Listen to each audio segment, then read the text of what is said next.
relever Monsieur Baupin. Merci Madame la Présidente. Oui, d'abord vous remercier vraiment pour cette intervention extrêmement claire. En effet, un diagnostic lucide. Et je le dis pour pas qu'il y ait de caricature qui soit fait. Je le fais en tant qu'écologiste qui aime l'industrie, et qui est convaincu qu'il n'y aura pas de transition écologique et de transition énergétique s'il n'y a pas d'industrie pour la faire. Donc c'est pas, je ne me réjouis pas de quand vous parlez d'effondrement. Donc en même temps, il faut avoir un diagnostic lucide si on veut porter des bonnes propositions ensuite. Je me réjouis de vous avoir entendu aussi dire clairement ce qu'on entend assez peu, l'échec de la politique diesel.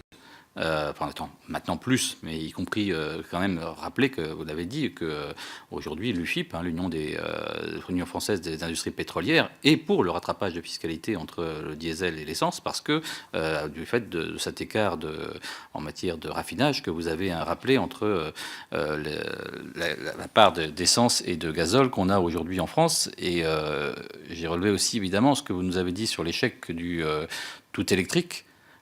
Qui ne peut que interroger après une loi de transition énergétique au cours de laquelle nous avons beaucoup bataillé, comme pas mal de nos collègues, sur le fait que cette orientation en matière de mobilité était très très électrique et qu'elle est restée malgré tout relativement de façon importante. Vous avez parlé, je crois, de 50 000 bornes en Norvège. Dans la loi française, on parle de 8 millions ou 7 millions, je ne sais plus, tellement le chiffre est faramineux. Mais donc, on a quand même une préoccupation sur la pertinence du choix qui est fait et que vous relevez au travers de votre intervention.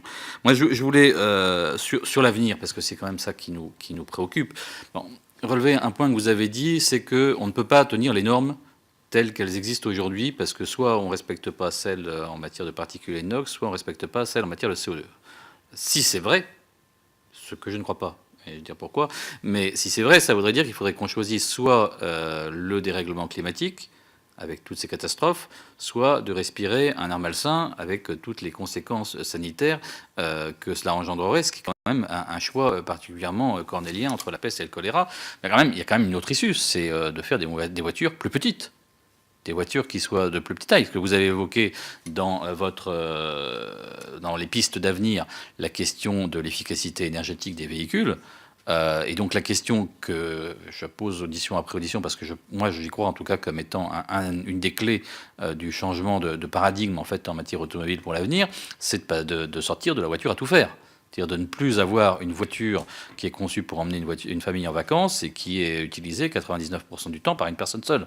Et à partir de ce moment-là, la question, y compris de l'autonomie pour les véhicules électriques, se pose différemment. Si vous avez fait un véhicule une place, qui va consommer beaucoup moins au kilomètre parcouru, évidemment, son autonomie pourra être significativement augmentée. Et donc, on ne pose plus la question avec du poids en plus, mais au contraire, éventuellement, c'est du poids en moins qui permet de donner plus d'autonomie. Et donc, la question, est-ce que de votre point de vue, c'est pas une des clés potentielles, je dis pas la clé, parce que de fait, il faudra aussi des voitures familiales pour les familles, etc. Il ne s'agit pas de passer d'un modèle unique dans un sens à un modèle unique dans un autre, mais plutôt d'une pluralité dans la gamme. Est-ce que c'est une des pistes?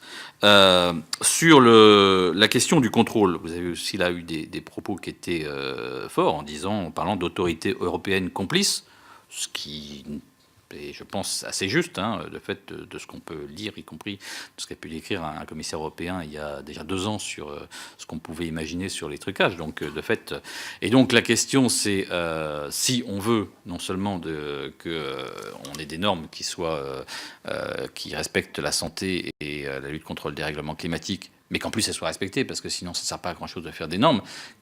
Est-ce qu'il ne faut pas aller vers une véritable indépendance du contrôle?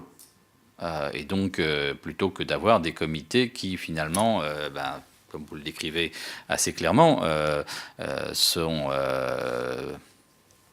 des intérêts convergents, je ne dis pas d'argent forcément, mais des intérêts convergents avec l'industrie, y compris pour des questions d'emploi, etc. Et donc trouver, peut-être comme on l'a fait dans le cas du nucléaire, par exemple, avec l'autorité de sûreté nucléaire, une autorité indépendante qui soit garante en matière de lutte contre la pollution.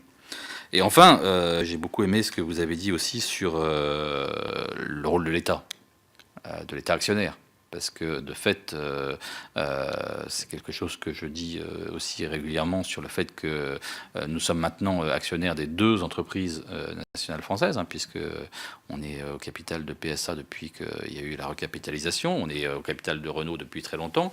Et est-ce que ça n'est pas une responsabilité aujourd'hui de l'État actionnaire d'intervenir dans le dialogue, évidemment, mais avec ces industries, à partir du moment où on met de l'argent, c'est-à-dire quand Barack Obama a mis de l'argent dans l'industrie automobile aux États-Unis, dans un pays qui n'est pas franchement dirigiste ni anti-automobile, il a donné des consignes en matière de réduction des émissions des véhicules. Alors certes, vous partez d'une autre situation aux États-Unis que celle de la France, mais enfin, que l'État actionnaire, à partir du moment où il aide ses constructeurs, puisse dire un peu ce qu'il souhaite en matière d'évolution des véhicules, ne paraîtrait pas complètement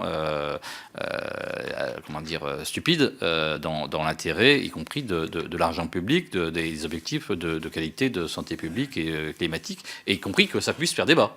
Parce que vous dites ça n'a pas fait débat, et de fait, aujourd'hui, si, cette commission on est quelques parlementaires à essayer de porter un débat sur c'est quoi l'avenir de l'automobile, parce qu'on pense qu'il y a des questions qui se posent aujourd'hui, y compris en termes de droit à la mobilité pour nos concitoyens, quand même, qui sont derrière ces questions. Mais c'est difficile d'obtenir qu'il y ait un véritable débat public sur ces questions, alors qu'elles sont quand même très structurantes sur beaucoup d'enjeux.